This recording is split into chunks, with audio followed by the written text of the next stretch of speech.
इंदुलेखा, विशाखा जैसी ही स्वभाव है। अंग कांति इनकी है हरितालवत, उज्ज्वल पीतवर्ण, और वस्त्र है दारिम पुष्प, अनार के पुष्प की तरह वस्त्र का रंग है। राधा रानी से 3 दिन की छोटी है इंदुलेखा। इनके पिताजी हैं सागर, माताजी का नाम बेला और पति का नाम दुर्बल। सुहाबामा प्रखरा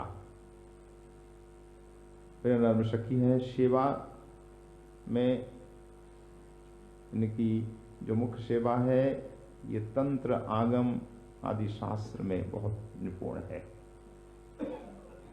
कोई शास्त्र की बात, तंत्र शास्त्र की, आगम की बात हो तो ये इंदुलेखा से पूछी जाती है। और सामुद्रिक विद्या, हस्तरेखा का विचार, आज क्या होने वाला है पहले से भविष्यवाणी कर देती हैं। किधर से हवा चलेगी, सर्दी होगी कि गर्मी होगी, अब हवा कैसी रहेगी, कैसा रहेगा, इस सब इस विद्या में पारंगम है। इसके अलावा विचित्र हार निर्माण में बहुत कुशल है। ऐसे ऐसे हार बनाती हैं, देखकर राधा रानी भी खूब विस्मित हो जाती है। श्री कृष्ण कभी प्रसन्न हो जाते हैं, बहुत दिव्य हार बनाया तुमने। तो विचित्र हार माला निर्माण में निपुणता है ही। इसके अलावा दंत रंजन में राधा रानी के दांतों को रंजित करती है कुमकुम आदि रंग से।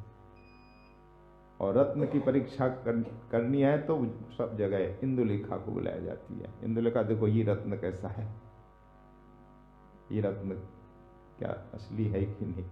तो रत्न परीक्षा में बहुत निपुण। इसके अलावा सौभाग्य यंत्र का निर्माण सबको नहीं आता है। यंत्र का निर्माण, ग्रहादि का निर्माण, नवग्रह आदि सर्वतोभद्र मंडल का निर्माण, ये इंदुलेखा बहुत जानती है। तो सब शास्त्र में मतलब इन शास्त्रों में ये उत्पन्न वाली हैं। इनके अंतर्गत 8 सखियां हैं मुख्य रूप से।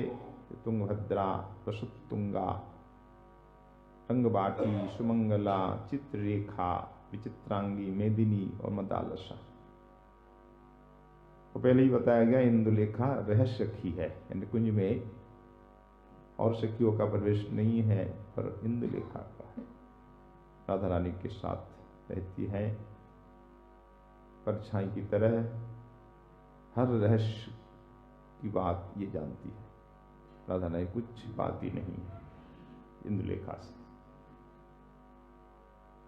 और निकुंज में रहस्य वार्ता श्रवण में अधिकारिणी जो सखियां हैं, किंकरियां हैं, उनकी ये अध्यक्षा है। इसके अलावा अलंकार निर्माण में, यानी आभूषण निर्माण में, वेश निर्माण में, कोष की रक्षा में, कोष की रक्षा भी तो कोई करेगी, तो कोष की रक्षा इंदुलेखा करती। क्या यहाँ कोष की कमी है? अपार भंडार है, मणि माणिक आदि का, तो उसकी रक्षा देखभाल इंदुलेखा करती है। इंदुलेखा ने बहुत दासियों को नियुक्त भी कर रखा है, तुमको ही देखना है यहाँ का ये भंडार। जगह जगह अलग अलग कोष है, तो सबका की देखभाल रक्षा करने के लिए अनेक दासियां सखियां नियुक्त हैं। इन सब की अध्यक्षा हमारी इंदुलेखा है। कभी तो श्याम सुंदर जाकर के आभूषण पहन भी लेते हैं, कोई नहीं है तो श्याम सुंदर घुस जाते हैं कोष में, भंडार में घुस करके पेटी का खोल लेते हैं, संदूक को खोल करके एक एक हार निकालते हैं। राधा रानी के ही है सब, तो हार पहनते हैं राधा रानी की। राधा रानी की अंगूठी पहन लेते हैं, किंकिनी, नूपुर आदि राधा रानी के सब पहन करके फिर दर्पण में देखते मैं कैसे लग रहा हूं। और उधर सखी आ जाती है, देख लेती है, अरे प्यारे तुम क्या कर रहे हो? किशोरी किशोरी को बुलाती है, किशोरी आकर देखो क्या कर रहे तुम्हारे प्रिय तुम। तो राधा रानी बड़ी प्रसन्न हो जाती है।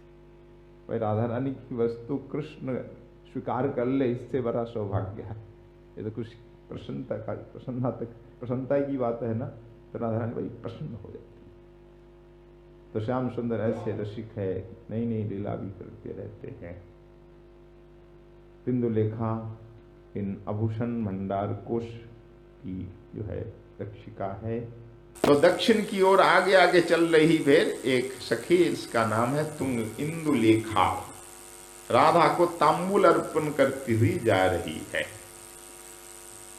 तो उसे पाकर राधा रानी का मुख कमल रक्तिमा और चित्त आसक्ति को प्राप्त करता है। जैसे तांबूल अर्पण कर रही है, तांबूल चबा करके राधा रानी का मुख कमल लाल हो रहा है और चित्त भी लाल हो रहा है। चित्त लाल कैसे हो रहा है?